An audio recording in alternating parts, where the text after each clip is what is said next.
Hey everyone, today we're going back in time to learn about the Vijayanagar kingdom, a really strong empire in South India. Imagine this, it's the 1300s and things are changing. The Delhi Sultanate, a big kingdom in North India, is losing its power. Down south, new kingdoms are popping up, and one of them is Vijayanagar, born in 1336 AD.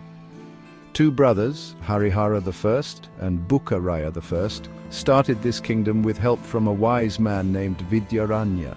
They really wanted to protect their land and religion from invaders, so they picked the banks of the Tungabhadra river to build their kingdom.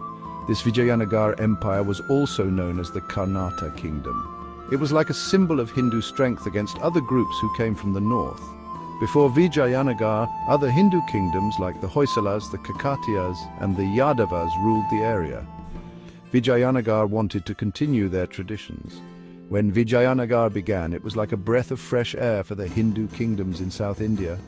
It gave them hope. This empire became super powerful and rich, one of the best in India's history.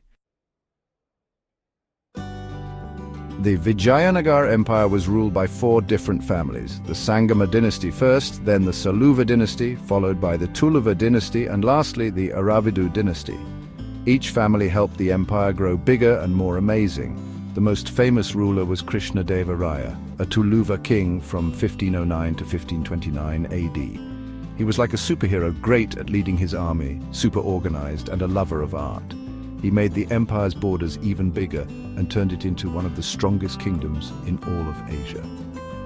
With Krishnadeva Raya in charge, Vijayanagar became a place where smart people gathered.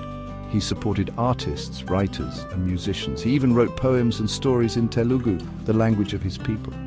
People from faraway lands visited Vijayanagar because it was so wealthy and beautiful. But it wasn't all easy.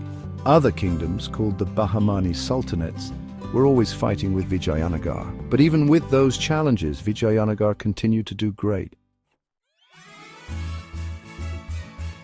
Life in Vijayanagar was exciting. People of different religions, languages, and cultures lived together. The rulers were really cool. They let everyone follow their own beliefs. Most people were farmers, growing things like rice, cotton, and spices. The empire was like a giant shop with merchants coming from all over to buy and sell amazing things. You could find anything in the markets: spices, beautiful clothes, and even precious stones. The Vijayanagar rulers made sure there was enough water for everyone. They built huge tanks and canals for farming and cities. Vijayanagar was also known for its awesome buildings. The rulers loved art and built incredible temples, palaces, and other amazing structures. Today, the ruins of Vijayanagar are protected by UNESCO.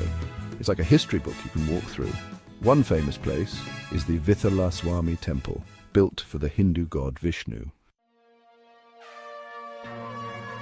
Sadly, after Krishnadeva Raya died in 1529 AD, things got tough for Vijayanagar. Fights within the kingdom and threats from outside made it weak. In 1565 AD, at the Battle of Talikota, the Vijayanagar army lost a big battle. The Bahamani sultanates destroyed the city of Vijayanagar, and that was the end of the empire. But even though the Vijayanagar empire ended, it's still remembered today. The art-building stories and the way they ruled still inspire people. We can see Vijayanagar's influence in South India even now. The ruins of Vijayanagar at Hampi are like puzzle pieces from the past, showing us how amazing the empire once was. People from all over the world visit to see these UNESCO World Heritage Sites. The Vijayanagar Empire might be gone, but it's not forgotten.